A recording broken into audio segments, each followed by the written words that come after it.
Kailasa YouTube ചാനലിലെ പുതിയൊരു വീഡിയോയിലേക്ക് എല്ലാവർക്കും സ്വാഗതം. കൂടുതൽ ക്ഷേത്രവിശേഷങ്ങൾക്കായി കൈലാസ യൂട്യൂബ് ചാനൽ സബ്സ്ക്രൈബ് ചെയ്യുക.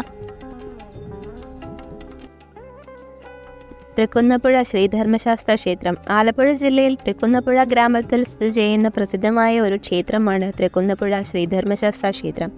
കേരളത്തിലെ ഏറ്റവും പ്രസിദ്ധമായ ശാസ്താക്ഷേത്രങ്ങളിൽ ഒന്നാണിത്. ശബരിമല ക്ഷേത്രത്തിൻ്റെ മൂലസ്ഥാനം എന്ന് വിശ്വസിക്കപ്പെടുന്ന ഈ ക്ഷേത്രത്തിലെ മുഖ്യപ്രതിഷ്ഠ പ്രഭാസത്യക സമേതനായ ധർമ്മശാസ്താവ് തന്നെയാണെങ്കിലും തുല്യ പ്രാധാന്യത്തോടെ സുബ്രഹ്മണ്യ സ്വാമിയെയും ക്ഷേത്രത്തിൽ കുടികൊള്ളുന്നുണ്ട്. ഉപദേവതകളായി ശിവൻ, വിഷ്ണു, ഗണപതി, ദുർഗ, ഭദ്രകാളി, ശ്രീകൃഷ്ണൻ, നാഗദേവങ്ങൾ, ബ്രഹ്മരക്ഷസ്, യക്ഷി, യോഗീശ്വരൻ എന്നിവരും ക്ഷേത്രത്തിൽ കുടികൊള്ളുന്നു.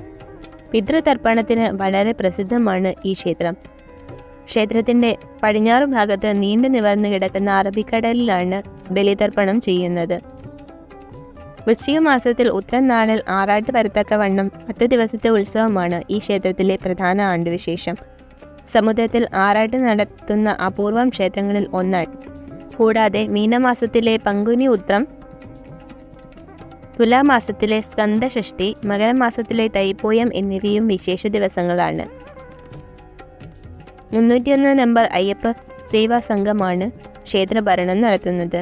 പരശുരാമനാണ് തൃക്കുന്നപ്പുഴ ശാസ്താവിനെ പ്രതിഷ്ഠിച്ചതെന്ന് പറയപ്പെടുന്നു. അതിനു പുറകിൽ പറയപ്പെടുന്ന കഥ ഇങ്ങനെയാണ്.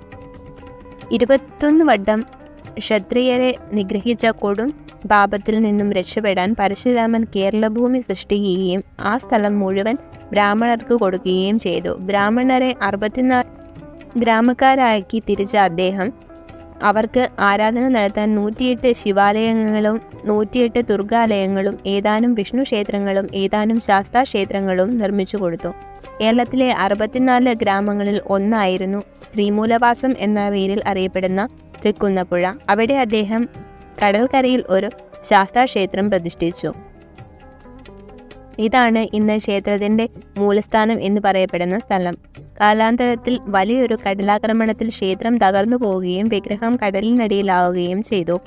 പിന്നീടെന്നോ ഒരിക്കൽ കടൽ പുറകോട്ട് വരഞ്ഞപ്പോൾ വിഗ്രഹം കരയ്ക്കടിയുകയും ഭക്തരായ നാട്ടുകാർ തങ്ങളുടെ ഉടമസ്ഥതയിൽ കൊണ്ടു നടത്തുകയും ചെയ്തു. ആ സമയത്താണ് അന്ന് കേരളം വാണിരുന്ന ചേരമാൻ പെരുമാൾ ഒരു യാത്രയുടെ ഭാഗമായി ഈ വഴി വരാനിടയായത്. യാത്ര ചെയ്തു വരുന്നതിനിടയിൽ വടക്കോട്ടൊഴുകുന്ന ഒരു നദിയിലൂടെ കടന്നു പോകുമ്പോൾ അദ്ദേഹം വലിയൊരു പൂന്തോട്ടവും അതിൻ്റെ നടുക്ക് ഒരു കൊന്നമരവും കാണാനിടയായി. തുടർന്ന് തൻ്റെ തോണി നിർത്തിച്ച് അദ്ദേഹം കൊന്നമര ചുവട്ടിൽ വിശ്രമിക്കാൻ പോയി. ആ സമയത്ത് നാട്ടുകാരെല്ലാവരും ചേർന്ന് പെരുമാളെ കാണാൻ വരികയും തങ്ങളുടെ ആഗ്രഹം ഉണർത്തുകയും ചെയ്തു. ആവശ്യം മനസ്സിലാക്കിയ പെരുമാൾ ഉടനെ ശാസ്താവിന് ഒരു ക്ഷേത്രം പണിയാൻ ഉത്തരവിടുകയും പണി തുടങ്ങുകയും ചെയ്തു. ക്ഷേത്രത്തിനായി തിരഞ്ഞെടുത്ത സ്ഥലത്ത് അന്ന് തന്നെ ഒരു സുബ്രഹ്മണ്യ ക്ഷേത്രം ഉണ്ടായിരുന്നു. ആ ക്ഷേത്രത്തിൻ്റെ തെക്കുഭാഗത്താണ് എല്ലാവിധ സജ്ജീകരണങ്ങളോടും കൂടി ക്ഷേത്രം പണിയാൻ ഉത്തരവായത്. തുടർന്ന് പെരുമാൾ പണി പൂർത്തിയായ ക്ഷേത്രത്തിൽ ആഘോഷപൂർവ്വം വിഗ്രഹം പ്രതിഷ്ഠിക്കുകയും ക്ഷേത്രത്തിലെ ചടങ്ങുകൾ ക്രമീകരിക്കുകയും ചെയ്തു. ഞങ്ങളുടെ വീഡിയോകൾ ഇഷ്ടപ്പെട്ടുവെങ്കിൽ ലൈക്ക് ചെയ്യാൻ മറക്കല്ലേ.